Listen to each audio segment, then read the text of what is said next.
മുഹമ്മദ് റിളാ ഖാൻ ഫാദറെ ബറേൽവി റഹ്മത്തുള്ളാഹി അലൈഹി ഫതാവ റദ്വിയിൽ എഴുതി വെക്കുകയാണ്, കുമാരിമാരായ പെൺകുട്ടികൾക്ക് യൂസുഫ് നബിയുടെ കഥ വായിക്കാൻ കൊടുക്കരുത്. എന്താണിത്? ഖുർആനിന്റെ പാഠമാണ് യൂസുഫ് നബിയുടെ കഥ. പക്ഷേ കുമാരിമാരായ പെൺകുട്ടികൾക്ക് വായിക്കാൻ കൊടുത്താൽ സലീഹയുടെ പ്രണയം അവര് വായിച്ചു പോയാൽ അവരുടെ മനസ്സ് ചാഞ്ചാടാൻ ഇടയുണ്ട്. അതുകൊണ്ട് അവർ സൂറത്തുൻ നൂർ പഠിക്കട്ടെ. വിവാഹം കഴിഞ്ഞിട്ട് അവർ യൂസുഫ് നബിയുടെ കഥ വായിക്കട്ടെ. അതൊരു സൂക്ഷ്മതയുടെ വിധാനമാണ്, മഹാന്മാരുടെ ദിശണയുടെ ഊക്കാണ്. എന്നാൽ ഇന്ന് നമ്മുടെ മക്കൾ LKG മുതൽ പഠിച്ചു വരുന്ന ആധുനിക സാഹിത്യം മുഴുവനും വഴിവിട്ട പ്രണയത്തിൻ്റെതല്ലേ. ഷേക്സ്പിയറുടെ നാടകത്തിലൂടെ പഠിക്കുന്നത്, ഒഥല്ലയും ഡെസ്ഡെമോണയും പഠിക്കുന്നത് വഴിവിട്ട പ്രണയത്തിന്റെ കഥയല്ലേ. മലയാളത്തിലെ വലിയ വലിയ അവാർഡ് കിട്ടിയ പുസ്തകങ്ങളിലെ മുഴുവനും അകത്തളത്തിലുള്ളത് പ്രേമത്തിന്റെയും പ്രണയത്തിന്റെയും കഥയല്ലേ. ഖസാക്കിന്റെ ഇതിഹാസത്തിന് പറയാനുള്ളത് എന്താണ്? തകഴിയുടെ ചെമ്മീനിന് പറയാനുള്ളത് എന്താണ്? അപ്പൊ ചിലപ്പോ നിങ്ങൾ ചോദിക്കും, മൂല്യാരെ നിങ്ങൾ ഇതെല്ലാം വായിച്ചിട്ടാണോ വയത് പറയാൻ വന്നത്? അല്ല, ഞങ്ങൾ യൂണിവേഴ്സിറ്റിയിൽ പഠിക്കുന്നതിന്റെ ഭാഗമായി വായിക്കേണ്ടി വന്നതുകൊണ്ട് പറയുകയാണ്. ഇത്തരം സാഹിത്യങ്ങളല്ലേ നമ്മുടെ മക്കൾ പഠിക്കുന്നത്. എന്നാൽ അവരെ അരുതായ്മയിലേക്ക് വഴുതി വീഴാതിരിക്കാൻ, നമ്മുടെ മക്കളുടെ മനസ്സിൽ ഈമാൻ സ്ഥാപിക്കാൻ നമ്മുടെ വീട്ടിൽ വല്ലതും ഉണ്ടോ? നമ്മുടെ മക്കൾ മുഴുവനും മോറൽ ഡീഗ്രഡേഷന് പറ്റുന്ന സാധനങ്ങളാ.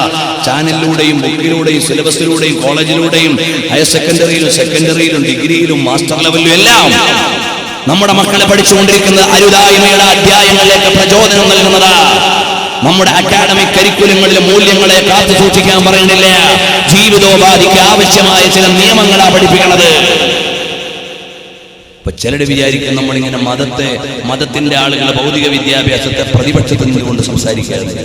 അല്ല, അള്ളാന്റെ തൗഫീഖ് കൊണ്ട് ഞാൻ ഇന്ത്യയിലെ 5 യൂണിവേഴ്സിറ്റികളിൽ പഠിച്ചിട്ടുള്ള ആളാണ്. ഇപ്പോഴും ഞാൻ കേരള യൂണിവേഴ്സിറ്റിയിലെ റിസർച്ച് സ്കോളറാണ്.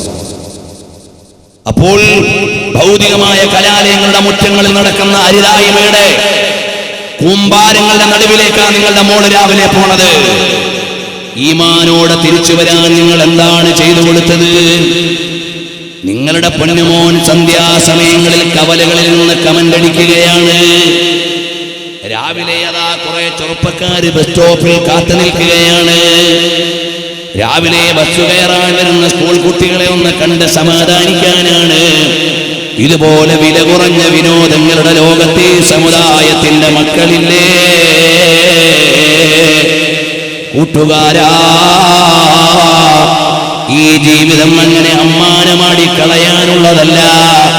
ഇതിനൊരു ലക്ഷ്യമുണ്ട് മോനെ. ഈ ജീവിതത്തിന് ഉദാത്തമായ ഒരു ഉന്നമുണ്ട്, അഭിമാനകരമായ ഒരു ലക്ഷ്യമുണ്ട്. ഇതെല്ലാം താൽക്കാലികമാണ്, ഇതെല്ലാം നൈമിഷികമാണ്. നാളെ ഇതെല്ലാം വിട്ടെറിഞ്ഞ് പോകേണ്ടതാണ്. ഒരു കൊമ്പനും ഒരു വമ്പനും ഒരു മുതലാളിയും ഒരു തമ്പുരാനും ഒരു ഭരണാധികാരിയും ഇവിടെ അവശേഷിച്ചിട്ടില്ല. എല്ലാവരും അവരുടെ ടൈം എത്തിയപ്പോൾ അവരന്ന് യാത്രയായി പോയതാണ്. അതുപോലെ ഞാനും നീയും ഇവിടുന്ന് പോകേണ്ടവരാണ്. എന്റെ വീടിന്റെ പണിയൊന്ന് തീർന്നോട്ടെ ഇസ്രായേലേ. ഇല്ല, വീടിന്റെ പണി തീരുന്നതിന് മുമ്പ് പള്ളിയത്ത് നിന്റെ വീടിന്റെ പണി തീർന്നു കഴിഞ്ഞു.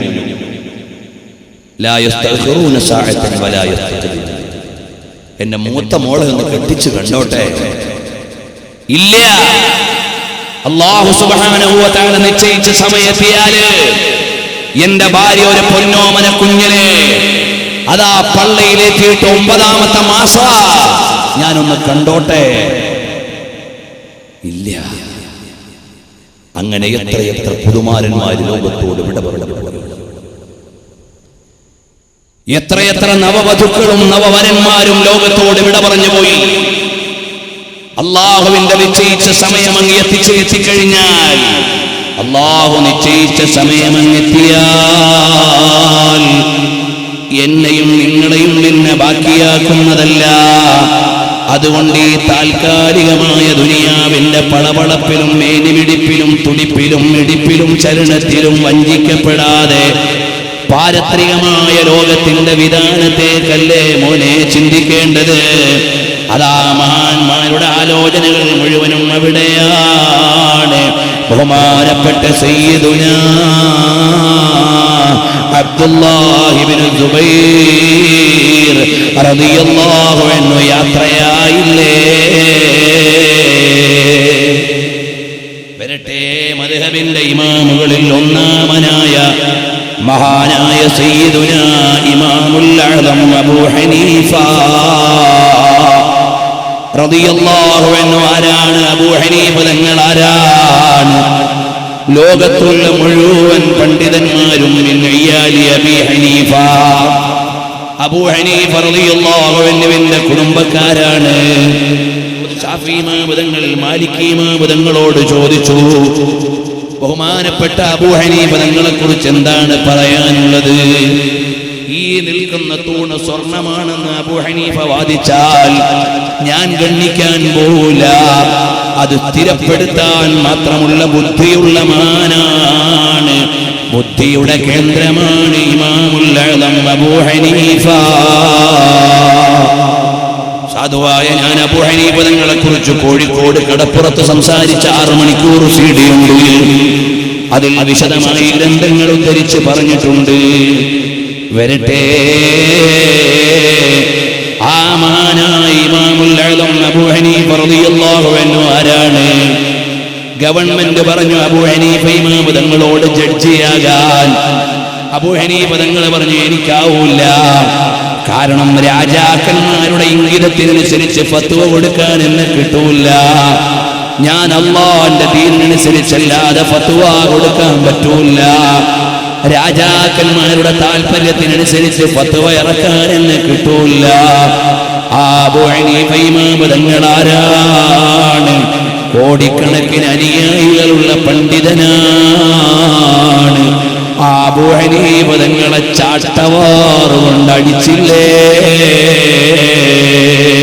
ക്രൈസ്തവ ജനതയല്ല, ജൂത ജനതയല്ല, ബഹുദൈവാരാധകരല്ല, ഇസ്ലാമിന്റെ പേരിലുള്ള ഭരണകൂടമാണ്. മഹാനായ ഇമാമുൽ അഅ്ലം അബൂ ഹനീഫ റളിയല്ലാഹു അൻഹുവിനെ ചാട്ടവാറുകൊണ്ടടിച്ച് പരവശനാക്കിയിട്ട് ജയിലിന്റെ ഉള്ളിലേക്കങ്ങ് തള്ളി.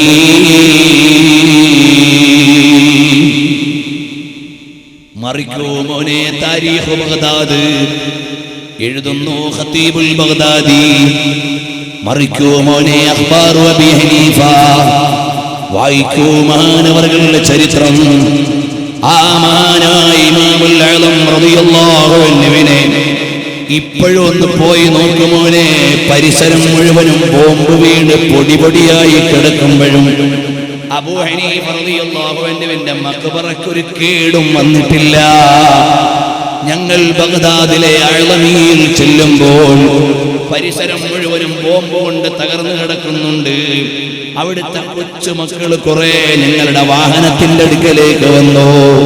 ഞങ്ങളുടെ കയ്യിലുള്ള ചില്ലറ കിട്ടാനാണ്, അല്ലെങ്കിൽ കഴിച്ച ഭക്ഷണത്തിന്റെ ബാക്കി കിട്ടാനാണ്. അവര് കൂടെ നടന്നിങ്ങനെ പറയാണ്, അവിടെ ഒരു ഭിത്തിയിൽ ഒരുപാട് ആളുകളുടെ ഫോട്ടോ പതിച്ചിട്ടുണ്ട്. കഴിഞ്ഞ അമേരിക്കൻ ആക്രമണത്തിൽ മരിച്ചുപോയവരുടെ ഫോട്ടോകളാണ്. അതിൽ ഖാലിദ് എന്നൊരു കുട്ടി പറയാണ് എന്റെ എളാപ്പാതിൽ കൊല ചെയ്യപ്പെട്ട ആളാണ്. വേറൊരു കുട്ടി പറയാണ് എന്റെ വാപ്പ ഇവിടെ വെടികൊണ്ട് മരിച്ച ആളാണ്. ആ മക്കളിങ്ങനെ പഠനമില്ല, പള്ളിക്കൂടമില്ല, പള്ളിയില്ല, പാതിരിയില്ല, പശിയടക്കാൻ വകുപ്പില്ല. തകർന്ന തരിപ്പണമായ ബഗ്ദാദിന്റെ മണ്ണിൽ ഇടിപൊളിയായ വീടുകളുടെ മൂലയിൽ കഴിയുന്ന ഓമന മക്കള് വിദേശികളെ കണ്ടപ്പോടി വന്നതാണ് വല്ലതും കിട്ടാൻ. അങ്ങനെയുള്ള ആ നാട്ടിൽ മഹാനായ ഇമാമുൽ അഅ്ലം തങ്ങളുടെ മഖ്ബറ കണ്ടില്ലേ, രാജകീയമായി ഉയർന്നു നിൽക്കുകയാണ്. ഞാൻ അങ്ങോട്ട് വരാം. മഹാനായ ഇമാമുൽ അഅ്ലം റളിയല്ലാഹു അൻഹുവിനെ ചാട്ടവാറ് കൊണ്ടടിച്ച് പരവശനാക്കിയിട്ട് ജയിലിന്റെ ഉള്ളിലേക്ക് തള്ളി. കൊലക്കത്തിയെടുത്ത് മാനവരുകളെ ഭീഷണിപ്പെടുത്തി. ഓ അബൂ ഹനീഫ, നിങ്ങളുടെ നിലപാട് മാറണം. അബൂ ഹനീഫ തങ്ങൾ പറഞ്ഞു, മാറൂല്ല. ജയിലഴിയുടെ അകത്തളത്തിലിട്ട് കഠാര കാണിച്ച് ഭയപ്പെടുത്തുമ്പോഴും അല്ലാഹുവിനെ ഭയന്ന ആലിമിന് ഭയമില്ല. മഹാനായ ഇമാമുൽ അഅ്ലം തങ്ങൾക്ക് വിഷം കലർത്തിയെന്ന് കൊടുത്തു. ഉള്ളിലെത്തിയപ്പോഴാണ് അറിയുന്നത് വിഷം ഉള്ളിലെത്തിയിട്ടുണ്ടെന്ന്. ആരാ മോനെ? ഒരു പള്ളിയിലെ മുലിയാരല്ല, കേവലം ഒരു പള്ളിയിലെ മുക്രിയല്ല, ഒരു മഹല്ലിന്റെ ഖാദിയല്ല, ലോകം മുഴുവനും വിവരം കൊണ്ട് നിറച്ച ഇമാമുൽ അഅ്ലം തങ്ങളെ ഈ സമുദായത്തിന്റെ പേരിലുള്ള ധിക്കാരികൾ കാണിച്ച അതിക്രമത്തിന്റെ ചരിത്രമാണ് ഞാൻ വായിക്കുന്നത്. ആ മഹാനായ ഇമാമുൽ അഅ്ലം തങ്ങള് വിഷം അകത്തെത്തിയെന്നറിഞ്ഞപ്പോൾ സജദ ലില്ലാഹ്, സുജൂദിലേക്കങ്ങ് വീണു. ഇതെന്റെ യാത്രയുടെ സമയമാണെന്നറിഞ്ഞു. സുജൂദിൽ കിടന്നുകൊണ്ട് ഇമാമുൽ അഅ്ലം തങ്ങൾ ജയിലിൽ വെച്ച് വഫാത്തായി പോയി. ഇന്നാ ലില്ലാഹ്. ചോദിക്കട്ടെ സഹോദരാ, ചാട്ടവാറ് കൊണ്ടടിച്ചത് കൊണ്ട് ഒരു ആലിമിന്റെ വിലാസം പോയോ? ഇല്ല ഇല്ല. ഭീഷണിപ്പെടുത്തി ജയിലിൽ അടച്ചത് കൊണ്ട് ഒരു ആലിമിന്റെ വിലാസം പോയോ? ഇല്ല ഇല്ല. ജയിലിൽ കിടന്ന് വഫാത്തായി എന്ന കാരണത്താൽ അബൂ ഹനീഫ തങ്ങൾക്ക് വല്ല കുറവുണ്ടോ? ഇല്ല ഇല്ല. ഇനി ഞാൻ ഒരു ഭാഗം കൂടെ ചോദിക്കട്ടെ. ആ ഇമാമുൽ അഅ്ലം തങ്ങളെ ചാട്ടവാറ് കൊണ്ട് തല്ലിപ്പഴിപ്പിച്ച് ജയിലറയിലേക്ക് വലിച്ചു തള്ളിയിട്ട് ജനാസ പുറത്തേക്ക് കൊടുത്ത ആ കാലത്തെ കാപാലികന്മാരായ ഭരണാധികാരികൾ ആരെങ്കിലും ഈ ലോകത്തിന് ആവശ്യമുണ്ടോ?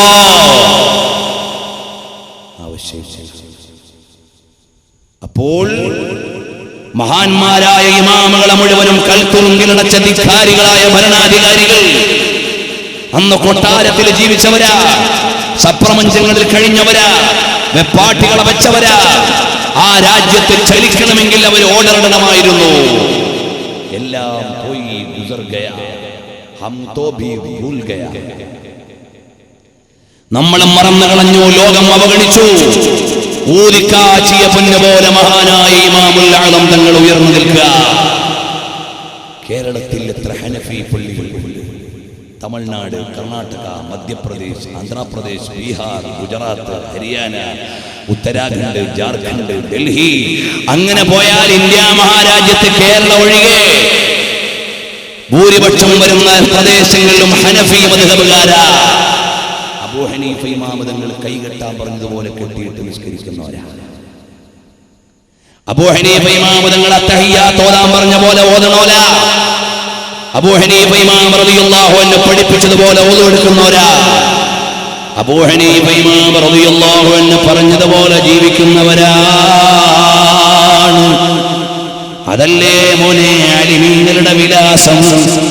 അവർക്ക് സമകാലികരിൽ നിന്ന് വളരെയേറെ എതിർപ്പുകൾ ഉണ്ടാകാം, പക്ഷേ കാലം അവരെ മറക്കൂല, അവരെ മറക്കൂല. കാരണം അവരുടെ ലക്ഷ്യം അധികാരമല്ല, അവരുടെ ലക്ഷ്യം അംഗീകാരമല്ല, അവരുടെ ലക്ഷ്യമോ കലിമത്തുല്ലാഹി ഹിയൽ ഉല്യാ, അല്ലാഹുവിന്റെ ദീനം ഉയർത്തിപ്പിടിക്കലാണ്. ഇനി വരൂ, രണ്ടാമത്തെ ഇമാമാരാണ്. ഇമാമു ദാരിൽ ഹിജ്റ മാലിക് ഇബ്നു അനസ് റളിയല്ലാഹു അൻഹുവിനെ അറിയുമോ? അഥവാ മാലിക് ഇമാം. ആ മാലിക് ഇമാം റളിയല്ലാഹു അൻഹു ആരാണ്? 40 കൊല്ലം മദീനത്ത് ദർസ് നടത്തിയ മഹാനാണ്. ഉളുവോടുകൂടിയല്ലാതെ ഒരൊറ്റ ഹദീസിന്റെ ദർസും നടത്തിയിട്ടില്ല. അല്ലാഹുവിന്റെ ഹബീബിന്റെ ഹദീസ് പറയുമ്പോൾ ഖിബിലയ്ക്കു നേരെ അണിഞ്ഞൊരുങ്ങി സുഗന്ധം പൂശിയിട്ട് ചിട്ടകൾ പാലിച്ചിട്ടല്ലാതെ ഹദീസിന്റെ ദർസ് നടത്തിയില്ല. മദീനത്ത് ചെരുപ്പിട്ട് നടന്നില്ല. മദീനയിലൂടെ വാഹനത്തിന്മേൽ സഞ്ചരിച്ചില്ല. കാരണമെന്തേ? അല്ലാഹുവിന്റെ ഹബീബ് കിടക്കുന്ന മണ്ണാണ് മദീനേ കെ ഖിത്തേ ഖുദാ തുജോ കോ രഖേ ഗരീബോ ഫഖീറോം കെ ഠഹരാനെ വാലേ. ഇത് മദീനയുടെ മണ്ണാണ്. ഹറം കി ജമീനോർ ഖദം രഖ് കെ ചൽനാ അരേ സർ കെ മൗഖ ഓ ജാനെ വാലേ. ഹറം കി ജമീൻ, ഇത് ഹറമിന്റെ മണ്ണാണ്. ഓർ ഖദം രഖ് കെ ചൽനാ, എന്നിട്ട് കാല് വെച്ച് നടക്കുകയോ. അരേ അറിയണേ, ഇത് തല വെച്ച് നടക്കേണ്ട ഭൂമിയാണ്. ഓ ജാനെ വാലേ, യാത്രികരെ യാത്രികരെ, ഇത് തല വെച്ച് നടക്കേണ്ട നാടാണ്. മദീനേ കെ ഖിത്തേ ഖുദാ തുജോ കോ രഖേ ഗരീബോ ഫഖീറോൻ കെ ഠഹരാനെ വാലേ. മദീനയുടെ മണ്ണ് അത് അല്ലാഹ് നിശ്ചയിച്ച മണ്ണാണ്. അത് പാവങ്ങളുടെ അത്താണിയാണ്, അശരണരുടെ ആശ്രയമാണ്, ആലംബഹീനരുടെ അവലംബമാണ്, പഥികരുടെ സഞ്ചാര കേന്ദ്രമാണ്. അങ്ങനെയുള്ള മദീനയുടെ മണ്ണിൽ കിടന്ന് ലോകത്തിന്റെ ചലനങ്ങൾ അറിയുന്ന നായകരെ മുഹമ്മദുർ റസൂലുള്ളാഹ്, ആ ഹബീബായ നബി തങ്ങളുടെ ചാരത്തിരുന്നിട്ട് ഹദീസ് ദർസ് നടത്തിയ മഹാൻ. ചിലപ്പോഴൊക്കെ ഹദീസ് ഓതിക്കൊടുക്കുമ്പോൾ റസൂലുള്ളാഹിന്റെ ഖബർ ശരീഫിന്റെ മേലെ കൈവച്ചിട്ട് പറയും, ഈ കിടക്കുന്ന നബി തങ്ങൾ പറഞ്ഞ ഹദീസ് എന്ന് പറയും. ശാഫി ഇമാം അവിടെ ഓതിയ മുത്തഅല്ലിമാണ്. ശാഫി ഇമാം തങ്ങൾ പറയാണ്, എന്റെ ഉസ്താദായ മാലിക് ഇമാം തങ്ങൾ ചിലപ്പോൾ ഹദീസ് പറഞ്ഞു തരുമ്പോൾ ഈ ഖബറിൽ കിടക്കുന്ന നേതാവെന്ന് പറഞ്ഞിട്ട് പറഞ്ഞു തരാറുണ്ട്. ആ മഹാനായ മാലിക് ഇമാം തങ്ങൾ മുസ്ലിം ഭരണാധികാരികൾക്ക് അനുകൂലമായി ഫത്വ കൊടുത്തില്ല. ഭരണാധികാരികളുടെ താല്പര്യത്തിനൊത്ത് ഫത്വ കൊടുത്തില്ല. അതിന്റെ പേരിൽ മഹാനായ മാലിക് ഇമാം തങ്ങളെ ജയിലിൽ അടച്ചു. ആരാണ് മാലിക് ഇമാം? മദീനയിൽ നിന്ന് മക്കയിലേക്കല്ലാതെ നാടുവിട്ട് യാത്ര ചെയ്യൂല. കാരണം മദീന സ്വർഗീയ ആരാമമാണ്. മക്ക അല്ലാഹു ആദരിച്ച ഭൂമിയായതിനാൽ അവിടേക്കല്ലാതെ വേറെവിടേക്കും യാത്ര ചെയ്യാത്ത വിധം മദീനയെ ബഹുമാനിച്ച മഹാനായ മാലിക് ഇമാം റളിയല്ലാഹു അൻഹുവിനെ ചാട്ടവാറുകൊണ്ടടിച്ച് പരീക്ഷീണിതനായി ജയിലിലിട്ട് പീഡിപ്പിച്ചിട്ട് അവസാനം പുറത്തിറക്കി വിടുമ്പോ ആളുകൾ ചോദിക്കുകയാണ്, ഇത് പഴയ മാലിക് ഇമാം തന്നെയാണോ? വല്ലാതെ രൂപം മാറിപ്പോയല്ലോ. അവസാനം രാജ്യത്തിന്റെ ഖലീഫ വന്നു. ഖലീഫ വന്നിട്ട് പറഞ്ഞു, ഓ മാലിക്കേ, നിങ്ങൾക്ക് വേണമെങ്കിൽ ആക്രമിച്ചയാൾക്കെതിരെ നിങ്ങൾക്ക് പരിഹാരമായി പ്രതികാരം ചെയ്യാൻ അനുമതി തരാം. വേണ്ട വേണ്ട, ഞാൻ ആരോടും പ്രതികാരത്തിനില്ല. അങ്ങനെ പറഞ്ഞ മാലിക് ഇമാം തങ്ങൾ ഒരു കറാഹത്ത് പോലും ചെയ്യാത്ത മഹാനല്ലേ. ആ മഹാനവറുകളെയും മുസ്ലിം പേരുള്ള ഭരണാധികാരികളെ ജയിലിൽ ഇട്ട് പീഡിപ്പിച്ചു കളഞ്ഞില്ലേ. നീണ്ട ചരിത്രമാണ്, ഞാൻ ഇപ്പോൾ വിശദീകരിക്കുന്നില്ല. ഇനി മൂന്നാമത്തെ ഇമാമിനെ നോക്കൂ. ആരാണ് ഇമാമുന ഇമാമുന ശാഫിഈ റളിയല്ലാഹു അൻഹു യമനിൽ ഖാദിയാണ്.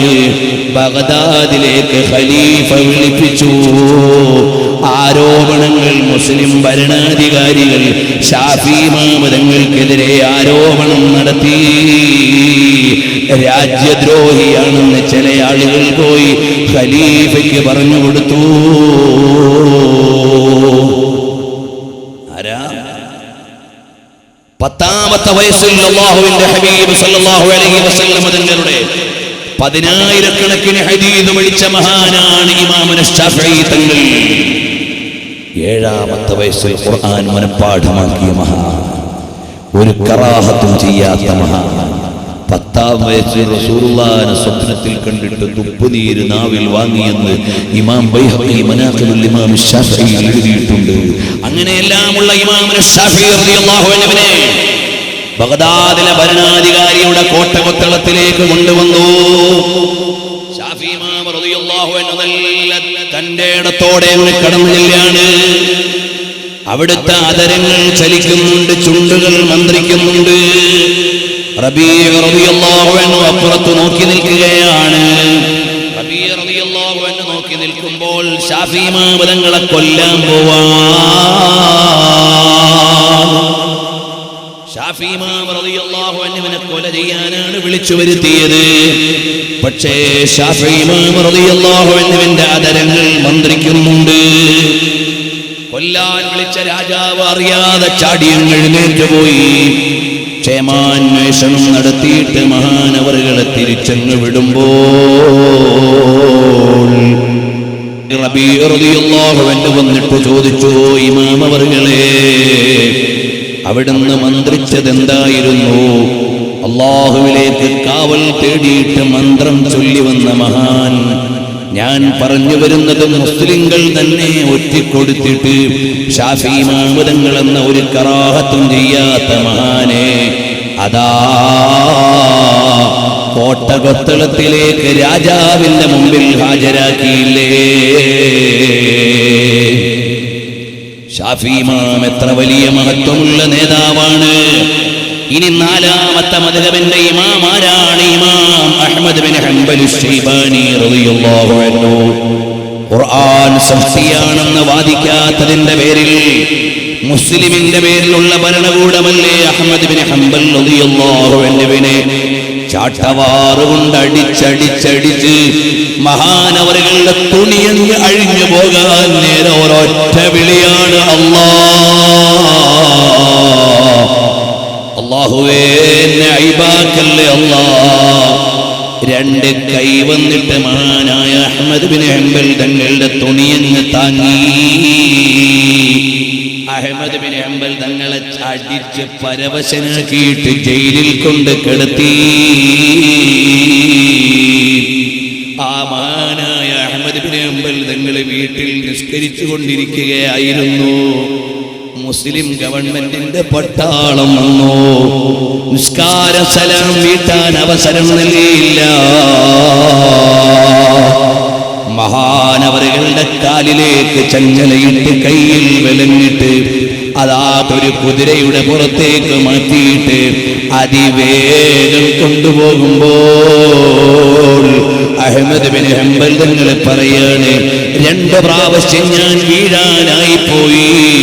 എങ്ങനെയോ ഞാൻ വീഴാതിരുന്നതാണ്. അങ്ങനെ രാത്രിയിൽ കൊണ്ടുപോയി ഇരുട്ടറയിലെ ജയിലിൽ എന്നെ കൊണ്ട് കിടത്തി. ഞാൻ നോക്കി എന്തു ചെയ്യാനാണ്? കയ്യിൽ വിലങ്ങാണ്, കാലിൽ ചങ്ങലയാണ്. മഹാനായ അഹ്മദ് ബിൻ ഹംബൽ തങ്ങളെ ജയിലിൽ അടച്ചത് ക്രൈസ്തവ സഭകളല്ല, വേറെ ഏതെങ്കിലും മതവിഭാഗമല്ല, ഇസ്ലാമിന്റെ പേരിലുള്ള ഒരു വിഭാഗം ആളുകളാണ്. അഹ്മദ് ബിൻ ഹംബൽ റളിയല്ലാഹു അൻഹുവിനെ ജയിലിൽ അടച്ച് പാതിരാത്രി ഇരുട്ടുള്ള അറയിലേക്ക് കൊണ്ടിട്ടപ്പോ മഹാനവറുകളെ മെല്ലെ ഇരുട്ടത്തിങ്ങനെ തപ്പി പോയപ്പോൾ ഒരു പാത്രത്തിൽ വെള്ളം ഇരിക്കുന്നത് അനുഭവപ്പെട്ടു. അതിൽ നിന്ന് വിലങ്ങുള്ള കൈ കൊണ്ട് ഒതുവെടുത്തിട്ട് ഖിബില പോലും അറിയാനില്ല ആ ഇരുട്ടറയിൽ നിന്ന് നിസ്കരിച്ചു അഹ്മദ് ബിൻ ഹംബൽ ശൈബാനി. ഹംബലി ഇമാം റളിയല്ലാഹു അൻഹു ആ ജയിലിന്റെ ഉള്ളിൽ നിന്ന് നിസ്കരിച്ചു. സുബഹി കഴിഞ്ഞ് വീണ്ടും കൊണ്ടുപോയി മഹാനവറുകളെ ചാട്ടവാറ് കൊണ്ട് തല്ലി. അവസാനം മൃതപ്രായനായപ്പോൾ താങ്ങിപ്പിടിച്ച് വീട്ടിൽ കൊണ്ടുവന്നപ്പോ അബ്ദുള്ള എന്ന മകൻ അവിടെയുണ്ട്. പൊട്ടിക്കരഞ്ഞുപോയി. ശാഫി ഇമാം റളിയല്ലാഹു അൻഹു ഈജിപ്തിൽ ജീവിക്കുന്ന കാലത്താണ് അഹ്മദ് ബിൻ ഹംബൽ തങ്ങൾക്ക് പീഡനമുണ്ടായത്. അപ്പോൾ നബി സല്ലല്ലാഹു അലൈഹി വസല്ലം തങ്ങൾ സ്വപ്നത്തിൽ വന്നിട്ട് ശാഫി ഇമാം റളിയല്ലാഹു അൻഹുവിനോട് പറഞ്ഞു, ഓ Muhammad bin Idris, Abu Abdullah Ahmad bin Hanbal ശൈബാനിയോട് പറയണം, ശരിയായ സുന്നത്ത് ജമാഅത്തിന്റെ വാദത്തിൽ നിന്ന് മാറാൻ പാടില്ല. എതിരാളികൾ ഏതൊക്കെ അക്രമം അഴിച്ചു വിട്ടാലും അല്ലാഹുവിന്റെ കലാമിനെതിരെ സംസാരിക്കാൻ പാടില്ല എന്ന് അഹ്മദ് ബിൻ ഹംബലിനോട് പറയണേ എന്ന് പറഞ്ഞപ്പോൾ റബീഅ റളിയല്ലാഹു അൻഹുവിന്റെ കയ്യിൽ ഒരു കത്തെഴുതിയിട്ട് ശാഫി ഇമാം തങ്ങൾ കൊടുത്തുവിട്ടു. ആ കത്തെഴുതിയിട്ട് അവസാനം അതിൽ ശാഫി ഇമാം തങ്ങൾ എഴുതി, അതാ എതിരാളികളെ ചാട്ടവാറുകൊണ്ട് അടിക്കുന്ന നേരത്ത് അല്ലാഹുവിന്റെ ഖുർആൻ കലാമാണെന്ന് പറഞ്ഞതിന്റെ പേരിലല്ലേ മർദ്ദിച്ചത്, അപ്പോഴണിഞ്ഞിരുന്ന കുപ്പായം എനിക്ക് കൊടുത്തുവിടണേ. ശാഫി ഇമാം തങ്ങൾ ഉസ്താദാ, അഹ്മദ് ബിൻ ഹംബൽ തങ്ങൾ ശിഷ്യനാ. ആ ശിഷ്യനോട് പറയാണ്, അവിടുന്ന് എതിരാളികളെ തല്ലുന്ന സമയത്തിട്ട കുപ്പായം കൊടുത്തുവിടണേ മോനെ. റബീഅ റളിയല്ലാഹു അൻഹു കുപ്പായം കൊണ്ട് ഈജിപ്തിലേക്ക് വന്നപ്പോ അത് വെള്ളത്തിലിട്ട് നനച്ചിട്ട് ആ വെള്ളം കൊണ്ട് ബറക്കത്തെടുത്തു ഇമാമുൽ ശാഫിഈ തങ്ങൾ. തബഖാത്ത് ശാഫിഈയത്തുൽ കുബറയിൽ കാണാം. നോക്കൂ ഇമാം സുബ്കി റഹിമഹുല്ലാഹ്. അപ്പോൾ 4 മദ്ഹബിന്റെ ഇമാമുകളും പീഡനങ്ങളുടെ പരമ്പരകൾ അനുഭവിച്ചു. ജയിലറകളിൽ കഴിഞ്ഞു, യാതനകൾ അറിയുകയാണ്. സഹോദരന്മാരെ, ഇതുപോലെയാണ് ആലിമീങ്ങൾക്ക് ഓരോ കാലത്തും എതിർപ്പുകളുണ്ട്. മഹാനായ ഇമാമുൽ ബുവൈത്തി റളിയല്ലാഹു അൻഹു ആരാണ്? ശാഫി ഇമാം റളിയല്ലാഹു അൻഹുവിന്റെ ശിഷ്യനാണ് ഇമാം ബുവൈത്തി. ശാഫി ഇമാം റളിയല്ലാഹു അൻഹു വഫാത്തായപ്പോൾ ഇമാമായി നിസ്കരിച്ചത് ഇമാം ബുവൈത്തി റഹിമഹുള്ളയാണ്. ആ ബുവൈത്തി ഇമാം റളിയല്ലാഹു അൻഹുവിനെ ചങ്ങലയിലിട്ട് കെട്ടി വലിച്ചില്ലേ? ചരിത്രം വായിച്ചു പറയാനുള്ള നേരമില്ല. ആ മഹാനായ ഇമാം ബുവൈത്തി റളിയല്ലാഹു അൻഹുവിനെ ജയിലിൽ കൊണ്ടുപോയിട്ടു. വെള്ളിയാഴ്ചയാകുമ്പോ ബുവൈത്തി ഇമാം കരയുകയാണ്, അല്ലാഹുവേ, നിന്റെ പള്ളിയിൽ വന്ന് ജുമുഅ നിസ്കരിക്കാൻ എനിക്ക് കഴിയുന്നില്ല. ജയിലിന്റെ ഉള്ളിൽ നിന്ന് ഒതുവെടുത്ത് ഒരുങ്ങിയിട്ട് ജയിലിന്റെ വാതിൽക്കൽ വരെ ബുവൈത്തി ഇമാം തങ്ങൾ വരും. എന്നിട്ട് പറയും, അല്ലാഹ്, നിന്റെ വിളിക്ക് ഉത്തരം ചെയ്തിട്ട് ഞാൻ ഇവിടെ വരെ എത്തിയിട്ടുണ്ട്, ഇനി അങ്ങോട്ട് എനിക്ക് വരാൻ കഴിയുന്നില്ല. ഈ നിലക്ക് കണ്ണീര് വർത്തമാനല്ലേ ഇമാമുൽ ബുവൈത്തി റഹിമഹുല്ലാഹ്. ഇനിയും വേണോ സഹോദരങ്ങളെ? ചരിത്രത്തിൽ നിന്ന് ആയിരക്കണക്കിന് ഉദാഹരണം പറയാനുണ്ട്. ഖുർആൻ കഴിഞ്ഞാൽ ഏറ്റവും വലിയ സ്വീകാര്യമായ ഗ്രന്ഥമേതാണ്? സ്വഹീഹുൽ ബുഖാരിയാണ്. ആ സ്വഹീഹുൽ ബുഖാരിയുടെ സമാഹർത്താവായ ഇമാം ബുഖാരി റളിയല്ലാഹു അൻഹുവിനെ ആക്ഷേപം കൊണ്ട് ശല്യപ്പെടുത്തിയെന്ന് മാത്രമല്ല, കൊല ചെയ്യാൻ വരെ ഒരുങ്ങിയിട്ടല്ലേ ബുഖാറിയിൽ നിന്ന് മഹാനായ ശാഫി ബുഖാരി ഇമാം തങ്ങൾ അവളാ സമർഖന്ദ് എന്ന് പറയുന്ന രാജ്യത്തേക്ക് മാറി വരേണ്ടി വന്നത്. സമർഖന്ദിലെ ഹർത്തങ്കിലാണ് ഇമാം ബുഖാരി തങ്ങൾ വിശ്രമിക്കുന്നത്. പക്ഷേ ചരിത്രത്തിനൊരു സ്വഭാവമുണ്ട്. ആക്രമിക്കപ്പെട്ട ഒറ്റ ഇമാമിനെയും ലോകം മറന്നിട്ടില്ല. ആക്രമിച്ച ഒരു ഭരണാധികാരിയെയും ഒരു കൊമ്പനെയും ഒരു മേലാളനെയും കാലം ബാക്കി വെച്ചിട്ടില്ല. അതാ സമർക്കന്ദിലെ ഹർത്തങ്കിൽ 3-4 ഏക്കർ വലിയ പൂന്തോട്ടമായി ഒരുക്കിയിട്ട് മാനം മുട്ടുന്ന കുബ്ബയുടെ താഴെ മാർബിൾ കൊണ്ടുണ്ടാക്കിയ ഖബറിന്റെ ഉള്ളിലാണ് ഇമാം ബുഖാരി റഹിമഹുല്ലാഹ് കിടക്കുന്നത്. അൽഹംദുലില്ലാഹ് ഞങ്ങൾക്ക് അവിടെ പോയി സിയാറത്ത് ചെയ്യാൻ അവസരം ലഭിച്ചിട്ടുണ്ട്. ആ നിലക്ക് മഹാനവറുകൾ ഉസ്ബെക്കിസ്ഥാനിലെ സമർക്കന്ദിലെ ഹർത്തങ്കിൽ ഇമാം ബുഖാരി റളിയല്ലാഹു അൻഹു ഏക്കറക്കണക്കിന് വിശാലമായ പൂന്തോട്ടത്തിന്റെ നടുവിൽ ഇപ്പോഴും ആയിരക്കണക്കിന് ജനങ്ങൾ സിയാറത്തിന് വരുന്ന സ്ഥലമാണ് മഖ്ബറത്തുൽ ഇമാമിൽ ബുഖാരി. ശാഫി ഇമാം തങ്ങളുടെ മഖ്ബറയിലും ആളൊഴിയുന്നില്ല. അബൂ ഹനീഫ ഇമാം റളിയല്ലാഹു അൻഹുവിനെയും ജനങ്ങൾ ഒഴിയുന്നില്ല. അതാ മഹാനായ മാലിക് ഇമാം തങ്ങൾ മദീനയിൽ തന്നെ കിടക്കുന്നുണ്ട്. എന്നും രാവിലെയും വൈകുന്നേരവും ആയിരക്കണക്കിന് ജനങ്ങളല്ലേ ജന്നത്തുൽ ബഖീയിലേക്ക് കടന്നിട്ട് സലാം പറയുന്നത്. അവിടെയാണ് മാലിക് ഇമാം റളിയല്ലാഹു അൻഹു കിടക്കുന്നത്. അപ്പോൾ ഇസ്ലാമിന്റെ പണ്ഡിതന്മാർ അല്ലാഹുവിന്റെ ഇൽമും ദീനും പരിപാലിച്ചു നിന്നതിന്റെ പേരിൽ ഒരുപാട് പീഡനങ്ങളും യാതനകളും അനുഭവിച്ചിട്ടുണ്ട്. അതെല്ലാം അവർക്ക് പദവി ഉയർത്തിയതാണ്. ഞാനിങ്ങനെ വായിക്കാൻ നോക്കിയാൽ മഹാനായ നബവി ഇമാം റഹ്മത്തുള്ളാഹി അലൈഹി ഒരു മസ്അല എന്ന് പറഞ്ഞപ്പോൾ നബവി ഇമാം തങ്ങൾ പറഞ്ഞു, സുന്ദരന്മാരായ ആൺകുട്ടികൾ തെറ്റായ ചിന്തകൾ പുരുഷന്മാർക്ക് ഉണ്ടാക്കാവുന്ന വിധത്തിലുള്ള ആൺകുട്ടികളുമായി ഒറ്റപ്പെട്ട് കഴിയാനോ അമിതമായി അവരോട് ഇടപെടാനോ പാടില്ല എന്ന നിയമം മഹാനായ ഇമാം നബവി റഹിമഹുല്ലാഹ് ഉറക്കെ പറഞ്ഞു. അപ്പോൾ നബവി ഇമാം റളിയല്ലാഹു അൻഹുവിനെ ആക്ഷേപിച്ചു. കുറെ ചെറുപ്പക്കാരായ കുട്ടികളെ പറഞ്ഞു വിട്ടു നബവി ഇമാമിനെ കളിയാക്കാൻ. നബവി ഇമാം തങ്ങളെ കളിയാക്കാൻ കുറെ കുട്ടികളെ പറഞ്ഞു വിട്ടു. എന്നിട്ട് ഈ കുട്ടികൾ എന്നിട്ട് ചോദിക്കാണ്, നബവി ഇമാം തങ്ങളെ വിവാഹം കഴിക്കാൻ മറന്ന മഹാനാണ്, ഇൽമു കൊണ്ട് ജോലിയായ മഹാനാണ്, പ്രായപൂർത്തിയായ ശേഷം മരണം വരെ ഒരു വഖത്തും ജമാഅത്ത് മുടങ്ങാത്ത മഹാനാണ്, ഒരു ദിവസവും വിത്ർ മുടങ്ങാത്ത മഹാനാണ്, ഒരു രാത്രിയും തഹജ്ജുദ് മുടങ്ങാത്ത മഹാനാണ്, ലോകത്തെ മുഴുവനും സ്വീകാര്യമായ വിശ്വപ്രസിദ്ധമായ ഗ്രന്ഥങ്ങൾ എഴുതിയ മഹാനാണ്.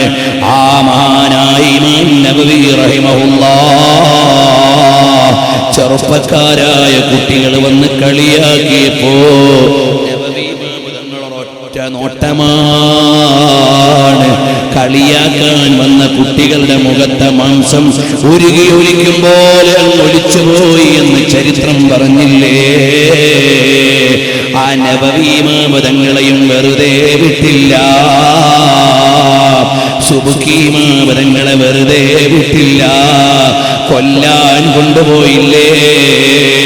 ഉലമാ ഉമ്മത്തി കംബിയാഇ ബനി ഇസ്രായീൽ, ഇസ്രായേലിലെ പ്രവാചകന്മാരെ എത്ര പേരെയാണ് കൊന്നുകളഞ്ഞത്, അതുപോലെ ഈ സമുദായത്തിലെ പണ്ഡിതന്മാരെയും കൊല്ലാൻ ശ്രമിക്കുന്നവരും കൊന്നുകളഞ്ഞവരും ഉണ്ടാകുമെന്നല്ലേ ഹദീസ് പഠിപ്പിക്കുന്നത്?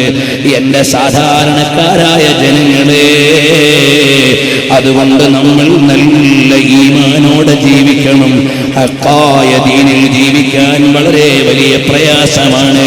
കനൽ പദത്തിലൂടെ നടന്ന പണ്ഡിതന്മാരെ വായിച്ചാൽ, ഞാൻ ഇന്ന് ഈ പ്രസംഗത്തിന് വേണ്ടി മാത്രം നോക്കുമ്പോൾ ഒരു 4-5 ദിവസം ഇവിടെ പരമ്പര പറയാൻ മാത്രം ഇമാമിങ്ങളുടെ ചരിത്രമുണ്ട്. ഇമാമുന സുയൂത്തിയെ പറയാനുണ്ട്, ഇബ്നു ദഖീഖുൽ ഈദ് തങ്ങളെ പറയാനുണ്ട്, ബഹുമാനപ്പെട്ട ഇമാം നുഐം ഇബ്നു ഹമ്മാദ് തങ്ങളെ പറയാനുണ്ട്, നബവി ഇമാം തങ്ങളുടെ എത്രയോ ചരിത്രം പറയാൻ ബാക്കിയാണ്. താഊസ് ഇബ്നു കൈസാൻ റഹിമഹുല്ലാഹയെ പറയാനുണ്ട്, അതാ ഇബ്നു അബീ റബാഹ് റളിയല്ലാഹു അൻഹുവിനെ പറയാനുണ്ട്. എത്രയോ ഇമാമുകളുടെ നീണ്ട ചരിത്രം ഞാൻ നിങ്ങളോട് തൊട്ടിട്ടില്ല, പറഞ്ഞിട്ടില്ല. അവരെല്ലാം കനൽ പദത്തിലൂടെ നടന്നു നീങ്ങിയിട്ട് അല്ലാഹുവിന്റെ ദീനിന് വേണ്ടി നിലകൊണ്ട അലിമീങ്ങളാണ്. അവർക്ക് ലോകം മുഴുവനും കൂരമ്പുകൾ കൊണ്ടുവന്നിട്ടും അവരിളകിയില്ല, കുലുങ്ങിയില്ല. അവരെ അംഗീകരിക്കുന്ന ആളുകൾ ലോകത്ത് അവസാനിച്ചില്ല. അതല്ലേ ആഖിറത്തിന്റെ ആലിമീങ്ങളുടെ ഗുണം. അതുകൊണ്ട് ഈമാനുള്ള ജനതയെ ആലോചിക്കണം. അല്ലാഹുവിന്റെ ദീൻ ഇവിടെ നിലനിന്നത് ഭരണകൂടങ്ങളിലൂടെയല്ല, ആലിമീങ്ങളിലൂടെയാണ്. നിയമപുസ്തകങ്ങളിലൂടെയല്ല, കിതാബുകളിലൂടെയാണ്. പണ്ഡിതന്മാരെഴുതിയ ഗ്രന്ഥങ്ങളിലൂടെയാണ് ഇവിടെ ദീൻ നിലനിന്നത്. മുഹദ്ദിസീങ്ങൾ എഴുതിയ ഗ്രന്ഥങ്ങളിലൂടെയാണ്, ആലിമീങ്ങളുടെ സേവനത്തിലൂടെയാണ് ഇവിടെ ദീൻ നിലനിൽക്കുന്നത്. ആ ദീൻ ഇവിടെ മറഞ്ഞു പോയിക്കൂടാ. അൽ ഇൽമു ഹയാത്തുൽ ഇസ്ലാം. ഞാൻ നീട്ടുന്നില്ല.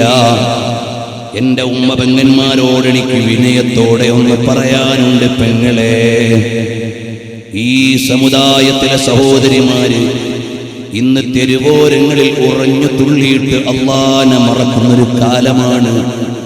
പർദയുടെ മറവിൽ പോലും അനാശാസ്യതകൾ ചെയ്യുന്ന കാലമാണ്. അല്ലാഹനെ മറന്നിട്ട് ഓടിച്ചാടി ജീവിക്കല്ലേ മോളെ. എന്തേ നിനക്ക് നഫീസത്തുൽ മിസ്രിയ റളിയല്ലാഹു അൻഹയെ ചിന്തിക്കാൻ നേരമില്ലേ? ഞാനിവിടെ തൊട്ടടുത്ത് ചെക്കിയാട് വഴലിന് വന്നപ്പോൾ ഒരു കാര്യം എന്റെ സദസ്സിനോട് ചോദിച്ചിരുന്നു. അതാ ഞാൻ അതിന്റെ തലേന്ന് ഖത്തറിൽ സംസാരിക്കുമ്പോഴും ഞാൻ ചോദിച്ചിരുന്നു. നമ്മുടെയൊക്കെ സഹോദരിമാർ, നമ്മുടെയൊക്കെ കുടുംബങ്ങളിലെ ചെറുപ്പക്കാരികൾ, അവർക്കൊന്ന് സുലഭമായി ടെലിഫോണുണ്ട്, ആരെയും വിളിച്ചു വരുത്താൻ, എവിടേക്കും എത്തിപ്പെടാനുള്ള വാഹനമുണ്ട്, ആരെയും കൊണ്ടുവന്ന് താമസിപ്പിക്കുവാനുള്ള വീടുണ്ട്, എല്ലാ തോന്നിവാസങ്ങളും പരസ്യം ചെയ്യുന്ന ടെലിവിഷനുണ്ട്. ഇതിന്റെ നടുവിൽ ജീവിച്ചിട്ട് ഈ സമുദായത്തിലെ എത്ര പെൺകുട്ടികളാണ് വഴികേടായി പോയത്. കോഴിക്കോട് ജില്ലയിലെ ഒരു ഇംഗ്ലീഷ് മീഡിയം സ്കൂളിലെ ഒരു മുസ്ലിം മാനേജ്മെന്റ് നടത്തുന്ന ഇംഗ്ലീഷ് മീഡിയം സ്കൂളിലെ ഉത്തരവാദിത്തപ്പെട്ട ഒരാൾ എന്നോട് പറയുകയാണ്, സ്കൂളിൽ വരുന്ന 8ാം ക്ലാസ്സുകാരിയായ പെൺകുട്ടിയുടെ ബാഗിൽ നിന്നൊരു CD പിടിച്ചെടുത്തു. ആ CD അങ്ങ് പിടിച്ചെടുത്തപ്പോൾ ഓഫീസിൽ കൊണ്ടുപോയി പരിശോധിച്ചു. വളരെ വൃത്തികെട്ട ചിത്രങ്ങളാണതിൽ. ഇന്നാലില്ലാഹ്. ആ മകളെ വിളിച്ചു ചോദിച്ചു, മോളെ ഇതെവിടെന്ന് കിട്ടിയതാണ്? അത് ഉമ്മാന്റെ തലയിണയുടെ അടിയിൽ നിന്ന് കിട്ടിയതാണ്. ഉമ്മാക്ക് എവിടെ നിന്നാണ് ഈ CD ഒക്കെ കിട്ടുന്നത്? അതപ്പുറത്തെ ഏട്ടൻ കൊണ്ട് കൊടുക്കുന്നതാണ്. ഇന്നാലില്ലാഹ്. ഈ കുട്ടിയുടെ മാതാവിനെ സ്കൂളിലേക്ക് വിളിച്ചപ്പോൾ ആ തള്ള പറയാണ്, ഇതെന്റെ ഭർത്താവിനെ വിളിച്ചു പറഞ്ഞാൽ ഞാനിവിടെ ആത്മഹത്യ ചെയ്തു കളയുമെന്ന്. എവിടെ എത്തിപ്പോയി മോനെ നമ്മുടെ സമുദായത്തിന്റെ സദാചാരബോധം? ഇതുപോലെ എത്ര അകത്തളങ്ങളിലാണ് അരുതായ്മകൾ ചീഞ്ഞു നാറുന്നത്. ഞങ്ങൾ സംഘടനയുടെ ഉണർത്ത് ജാഥയുമായി ഒരിക്കൽ എറണാകുളം ജില്ലയിൽ എത്തിയപ്പോൾ അന്നവിടെ ഒരു പ്രശ്നം നടക്കുന്നുണ്ട്. എന്താണ് അവിടെ? ഞങ്ങൾ എത്തിയ പ്രദേശമൊന്നും ഞാൻ കൃത്യമായി പേര് പറയുന്നില്ല. അതാ അവിടെ ഒരു വിഷയം നടക്കുകയാണ്. എന്താണ്? അതാ ഒരു ഗൾഫുകാരന്റെ ഭാര്യ അമ്മോശൻ കാക്കയുടെയും അമ്മായി അമ്മയും ഉള്ള വീട്ടിൽ താമസിക്കുകയാണ്. അവളുടെ ചില ഇടപെടലുകൾ ഗുരുതരമാണെന്ന് കണ്ട അമ്മോശൻ കാക്ക വിലക്കി, മോളെ ഇങ്ങനെയാകരുതെന്ന്, നല്ല നിലക്ക് ജീവിക്കണമെന്ന് അവളോട് ഉപദേശിച്ചു. തെറ്റിന്റെ വഴിയിൽ പോകരുതെന്ന് അയാൾ പറഞ്ഞു കൊടുത്തു. ഇന്നാലില്ലാഹ്. 5 നേരവും പള്ളിയിൽ പോയി ജമാഅത്തായി നിസ്കരിക്കുന്ന ആ നല്ല മനുഷ്യന്റെ ജനാസ അതാ മേലത്തെ റൂമിൽ നിന്ന് കയറി താഴേക്ക് വീട്ടിന്റെ മുറ്റത്തേക്ക് തൂങ്ങിക്കിടക്കുന്നു. വിവരമന്വേഷിച്ചു ചെല്ലുമ്പോൾ ഈ മരുമകൾ തല്ലിക്കൊന്നിട്ട് കെട്ടിത്തൂക്കിയതാണ്. എവിടെ എത്തിപ്പോയി ഈ സമുദായത്തിന്റെ സദാചാരബോധം? നമ്മൾ ചാടകളുടെ ലോകത്തല്ലേ ജീവിക്കുന്നത്? നമ്മൾ മോടികളുടെ ലോകത്തല്ലേ ജീവിക്കുന്നത്? വലിയ വീട് പണിയുന്ന തിരക്കിലല്ലേ നമ്മൾ? ഉയർന്ന വാഹനത്തിൽ പാറിച്ചീറുന്ന ചിന്തയിലല്ലേ നമ്മൾ? നമ്മുടെ മക്കളുടെ വിദ്യാഭ്യാസത്തിന്റെ ഗരിമയിലല്ലേ നമ്മൾ? അതേ സമയത്ത് കയ്യിലിരിക്കുന്ന മൊബൈലിൽ, നിങ്ങളുടെ മകന്റെയും മകളുടെയും മൊബൈലിൽ എത്ര അന്യപുരുഷന്മാരുടെ, അന്യ സ്ത്രീകളുടെ ചിത്രമുണ്ട്, നമ്പരുണ്ട്. അവരുടെ സ്വതന്ത്രമായ സമയങ്ങൾ ആരോടൊക്കെയാണ് വ്യവഹാരം നടത്തുന്നത്? പാതിരാത്രി 12 മണിക്ക് അങ്ങാടിയുടെ വെയിറ്റിംഗ് ഷെഡിൽ ഇരുന്നുകൊണ്ട് കമന്റ് അടിക്കുന്ന ചെറുപ്പക്കാരന്റെ ഫോണിന്റെ അങ്ങേ തല ഏതോ ഒരു വീട്ടിലെ പ്രൈവറ്റ് റൂമിൽ കിടക്കുന്ന മുസ്ലിം പെണ്ണിന്റെ കീശയിൽ കിടന്ന് ചലിക്കുന്ന മൊബൈലല്ലേ? ഇന്ന് വലിയ വലിയ സൗകര്യങ്ങൾ വന്നപ്പോ നമ്മുടെ ഓരോ മക്കൾക്കും ഓരോ റൂമില്ലേ? അതിൻ്റെ അകത്തളങ്ങളിൽ അവരുടെ കയ്യിൽ സ്വതന്ത്രമായ ഇന്റർനെറ്റ് സംവിധാനമില്ലേ? മൊബൈലുകൾ അവർ വ്യാപകമായി ഉപയോഗിക്കുന്നില്ലേ? എവിടെ എത്തിപ്പോയി മോനെ ഈ സമുദായത്തിന്റെ ഗതി? പറയുന്നവരെ പ്രതിക്കൂട്ടിലാക്കുകയല്ല വേണ്ടത്. നിങ്ങൾ നിങ്ങളുടെ വീട്ടിൽ എന്താണ് സംഭവിക്കുന്നതെന്ന് ചിന്തിക്കുകയാണ് വേണ്ടത്. അതല്ലേ ഹബീബായ സല്ലല്ലാഹു അലൈഹി വസല്ലം തങ്ങൾ പഠിപ്പിച്ചില്ലേ? 3 ആളുകൾ സ്വർഗത്തിലേക്ക് കടക്കുന്നതല്ല. ആരാണ് സ്വർഗത്തിലേക്ക് കടക്കാതിരിക്കുന്ന 3 ആളുകൾ? ആരാണ്? ഹദീസിലൂടെ പറയുകയാണ്, സലാസുൻ ഖദ് ഹറമല്ലാഹു അലൈഹിൽ ജന്ന. 3 ആളുകൾക്ക് നരകം ഹറാമാണ്, സ്വർഗം ഹറാമാണ്. 1 മുദ്മിനുൽ ഖംരി, 2 അൽ-ആഖ് മദ്യപാനിയും കുടുംബബന്ധം വിച്ഛേദിക്കുന്നവനും മാതാപിതാക്കളോട് കുരുത്തക്കേട് കാണിക്കുന്നവനും, വദ്ദയ്യൂസു അല്ലദീ യുഖിറു ഫീ അഹ്ലിഹിൽ ഖബസ. 3ാമതായി സ്വർഗം നിഷിദ്ധമാക്കപ്പെട്ട ആളാരാണ്? ദയ്യൂസ് എന്ന് പറയുന്നയാളാണ്. ആ ദയ്യൂസ് എന്ന് പറഞ്ഞാൽ ആരാണ്? മഹാന്മാർ എഴുതിയില്ലേ? അയാളുടെ വീട്ടിൽ തോന്നിവാസങ്ങൾ നടന്നിട്ട് അയാൾക്ക് പരാതിയില്ല. മോള് അന്യന്റെ കൂടെ കറങ്ങിയിട്ട് പരാതിയില്ല. ഭാര്യ അന്യപുരുഷനുമായി തിരിയാൻ പോയിട്ട് പരാതിയില്ല. മക്കള് സിനിമ കാണുന്നതിൽ പരാതിയില്ല. മക്കള് സീരിയൽ കാണുന്നതിൽ പരാതിയില്ല. അങ്ങനെയുള്ളവനാണ്. അതാ എന്നിട്ട് മഹാന്മാർ എഴുതുകയാണ്, ഖാല ശൈഖ് അഹ്മദ് യാർഖാൻ റഹിമഹുല്ലാഹ് തഹത ഖൗലിഹി സ്വല്ലല്ലാഹു അലൈഹി വസല്ലമ. ഇമാം അഹ്മദ് യാർഖാൻ റഹിമഹുല്ലാഹ് എന്ന മുഫസ്സിർ എഴുതുകയാണ്, അദ്ദയ്യൂസ് യഖറു ഫീ അഹ്ലിൽ ഖബസ. ദയ്യൂസ് എന്ന് പറഞ്ഞാൽ ആരാണ്? വീട്ടിൽ നടക്കുന്ന അനാശാസ്യതകളിൽ പരാതിയാത്തവനാണ്. ഖാല ബഅദു ശാരിഹീൻ അല്ലാഹു വൽ മുറാദ മിനൽ ഖബരി അസ്സിനാ വഫാഇഹി ഐ മൻ ലാ യംനഉ ലഹു മിനൽ الزنا والفواحش والسفور مع القدرة ولا يبالي باختلاطهن مع الأجانب وغيرها من الأعمال الدالة على قلة الحياء فهو ديوث. ആരാണ് ദയ്യൂത്ത് എന്ന് പറഞ്ഞാൽ? മകളോ ഭാര്യയോ അന്യപുരുഷന്മാരുമായി ഇടകലരുന്നതിൽ ഇവന് യാതൊരു പരാതിയില്ല. കൂട്ടുകാരൻ വന്നിട്ട് ചോദിക്കുകയാണ് സ്വന്തം ഭാര്യയോട്, അഥവാ എന്റെ കൂട്ടുകാരൻ എന്റെ ഭാര്യയോട് സംസാരിക്കുന്നതിൽ, അന്യപുരുഷന്മാരോട് ഇടവലരുന്നതിൽ, അതുപോലെ നമ്മുടെ പെൺമക്കൾ പോയി അന്യപുരുഷന്മാരോട് ഇടകലരുന്നതിൽ പരാതിയില്ലാത്തവനാണ് ദയ്യൂത്ത്. ഹറമല്ലാഹു അലൈഹിൽ ജന്ന. അവർക്ക് സ്വർഗം ഹറാമാണ്. നമ്മുടെ ഓരോരുത്തരുടെയും ജീവിത ചുറ്റുപാടൊന്നും ചിന്തിച്ചു നോക്കുക. നമുക്കാർക്കെങ്കിലും വല്ല പരാതി ഉണ്ടോ? 9ാമത്തെ വയസ്സിൽ പ്രായപൂർത്തിയായ മോള് 15ാമത്തെ വയസ്സിൽ SSLCക്ക് പഠിക്കുമ്പോൾ രാവിലെ പള്ളിക്കൂടത്തിലേക്ക് പോണ ഒരുത്തിന്റെ കൂടെ, വൈകുന്നേരം വരുന്നത് വേറൊരുത്തിന്റെ കൂടെ, ഇടക്ക് വെച്ച് വീട്ടിൽ 2 അവന്മാരും കൊണ്ടുവന്നു. മോളെ ഇതാരാ? എന്റെ ക്ലാസ്മേറ്റ്സ്.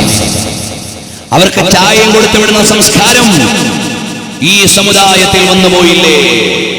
അതുകൊണ്ട് പെങ്ങന്മാരെ, ഉമ്മമാരെ, വിനയത്തിന്റെ ഭാഷയിൽ, ഈമാനിന്റെ ഭാഷയിൽ നിങ്ങളെ ഓർമ്മപ്പെടുത്തുകയാണ്. തഖ്വയോടെ ജീവിക്കണം. സ്വകാര്യതയിൽ പോലും ഒരു അരുതായ്മയും വന്നുകൂടാ. നിങ്ങൾക്ക് നല്ലൊരു സ്വർഗ്ഗം അല്ലാഹുവിന്റെ ഹബീബ് വാഗ്ദാനം ചെയ്തിട്ടുണ്ട്. പടച്ചവനെ അനുസരിച്ച് ജീവിച്ചാൽ. അതുപോലെ എന്റെ ചെറുപ്പക്കാരോട് പറയാണ്, മോനെ, ദുനിയാവിന്റെ ഭ്രാന്തിൽ നീ ദീനിനെ മറക്കാൻ പാടില്ല. എല്ലാ സഹോദരങ്ങളും എഴുന്നേറ്റ് അടുത്തേക്ക് നിൽക്കുമോ?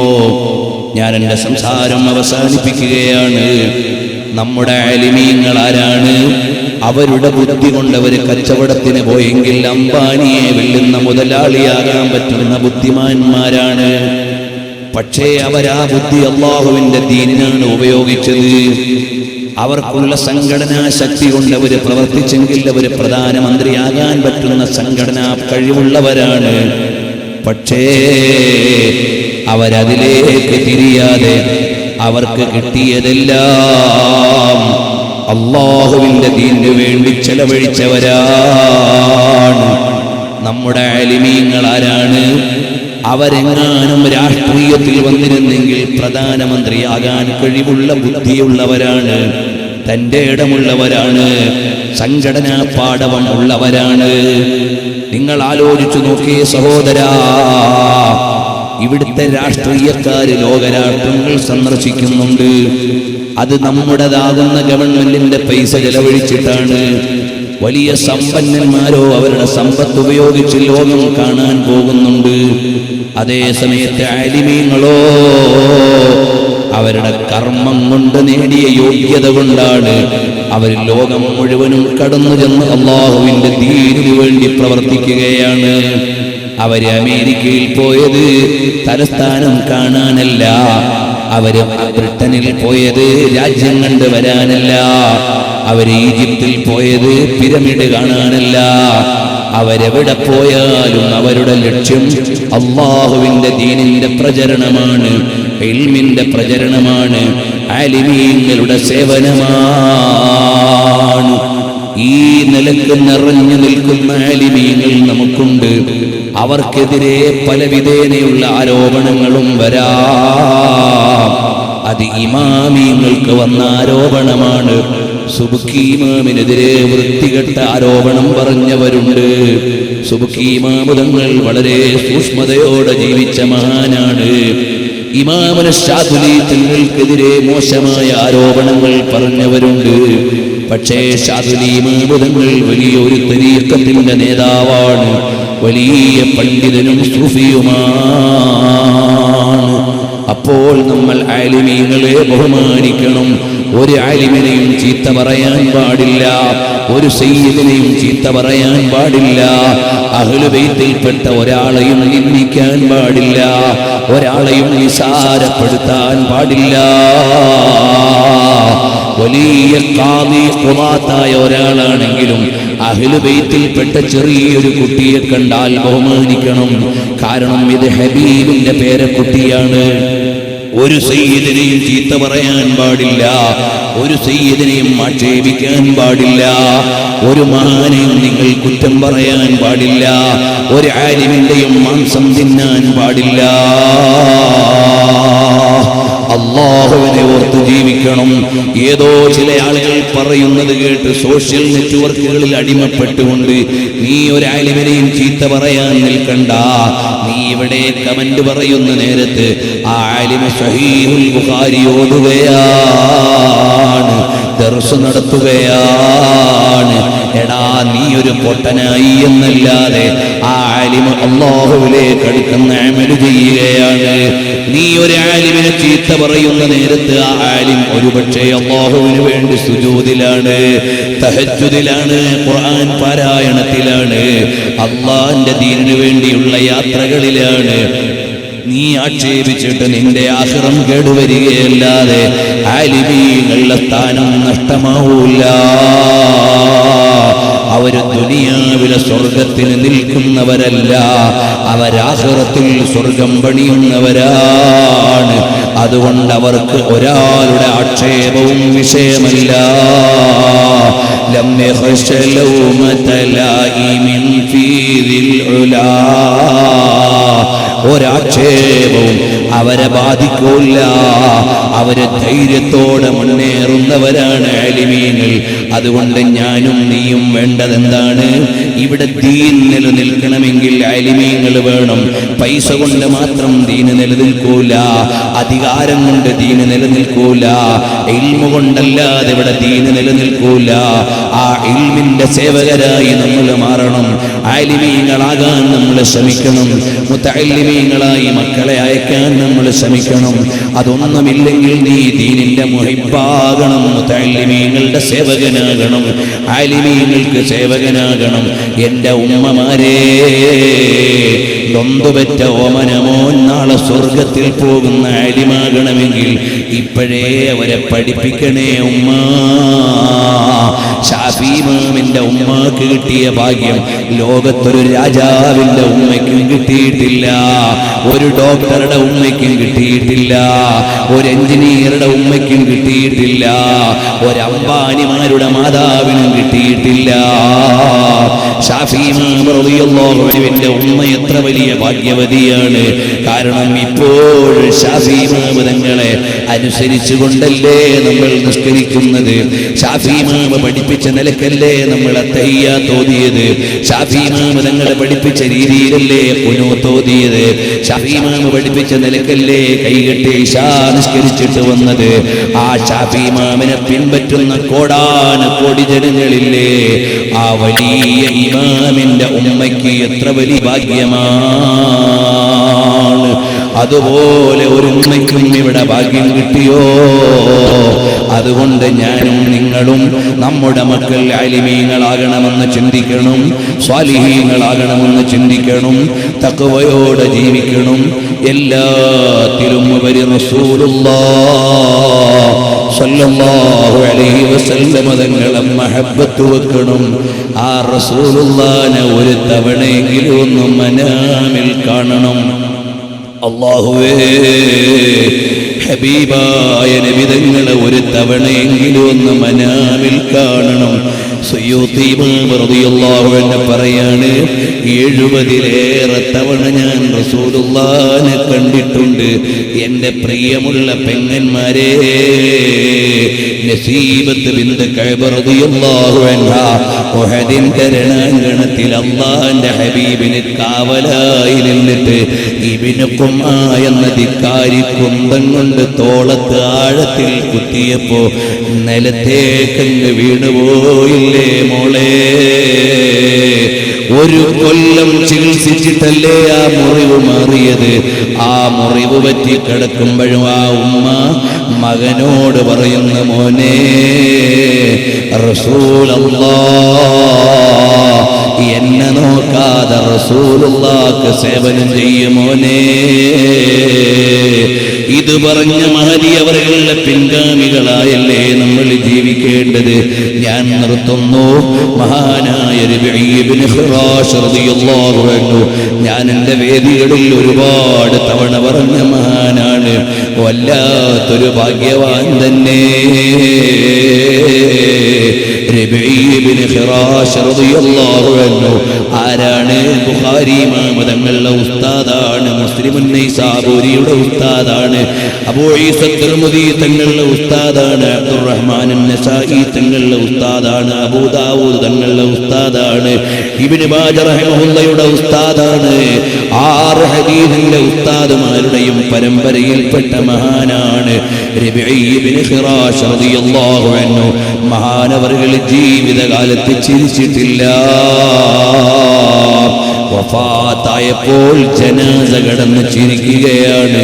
ചിരിക്കുന്ന ജനാസ കണ്ടപ്പോൾ എടുത്ത ഖബറിലേക്ക് കടത്താൻ തോന്നുന്നില്ല.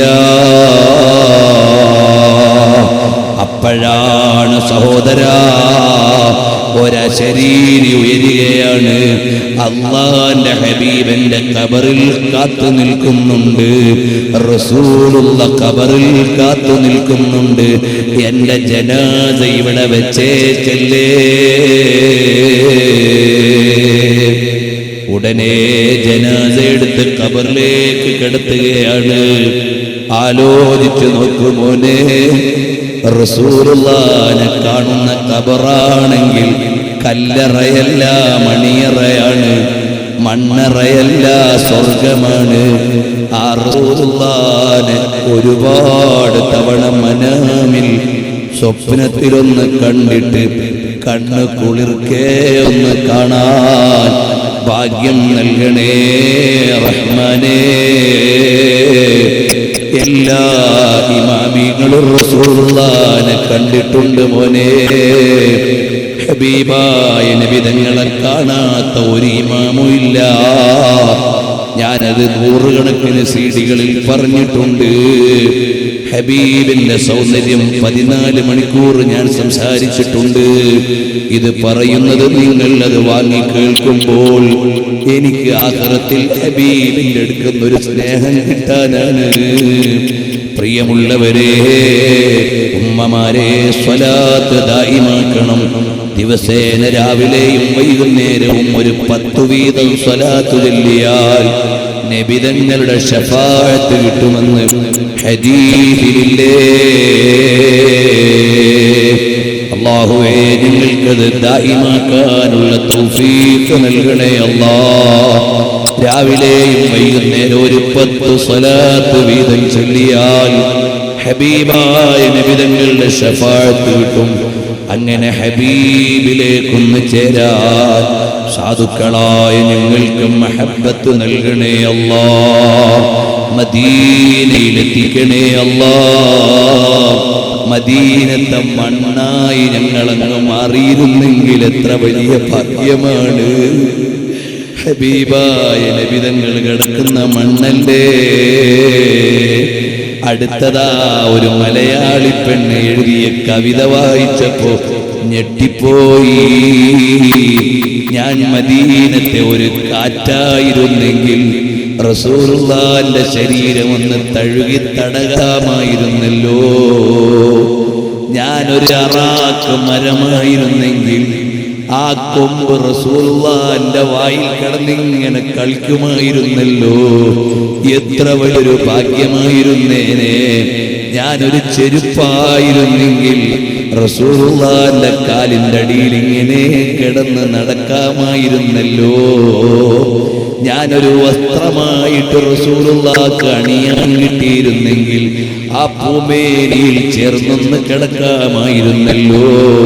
ഞാനൊരു തലപ്പാവിന്റെ കഷ്ണമായിരുന്നെങ്കിൽ ഹബീബിന്റെ കിരീട സമാനമായ തലപ്പാവായിരുന്നെങ്കിൽ, അതൊന്നും എനിക്ക് പറ്റില്ലെങ്കിൽ ഫമതാ അഫൂദു ബിനളറത്തിൻ യാ സയ്യിദി വമതാ ഉകഹിലു മിൻ സറാക ജുഫൂനി. എപ്പോഴാണ് എനിക്ക് ഹബീബിനെ ഒന്ന് കാണാൻ കിട്ടുക? എപ്പോഴാണ് മദീനത്തെ മണ്ണെടുത്തൊന്ന് കണ്ണിൽ സുറുമ എഴുതാൻ പറ്റുന്നത്? അല്ലാഹുവേ, നല്ലൊരു മഹബ്ബത്ത് ഖൽബിൽ നിറച്ചിട്ട് റസൂലുള്ളാഹിന്റെ ആശിഖാക്കി തരണേ അല്ലാഹ്. മരിക്കുന്നത് വരെ റസൂലുള്ളാഹിന്റെ പെരുമ പറഞ്ഞ് അതിലായി തന്നെ അങ്ങ് മരിപ്പിക്കണേ അല്ലാഹ്. ഇത്രകാലം ജീവിക്കാമെന്ന് ഒരാളോടും ഗ്യാരണ്ടി പറഞ്ഞിട്ടില്ല. പക്ഷേ ഹബീബ് സല്ലല്ലാഹു അലൈഹി വസല്ലം തങ്ങൾ ഏറ്റെടുക്കണമെങ്കിൽ ഇപ്പ മരിക്കണമെന്നാണെങ്കിൽ റബ്ബേ, ഹബീബിന്റെ കൈകൊണ്ട് സ്വീകരിക്കുന്ന ഒരു മരണം പരാതിയില്ല. ഞങ്ങളുടെ ആ നിലക്കുള്ള ഈമാനും ഇഷ്കും ഖൽബിൽ നിറച്ചു തരണം റഹ്മാനേ. اللهم صل على محمد يا رب صل عليه وسلم.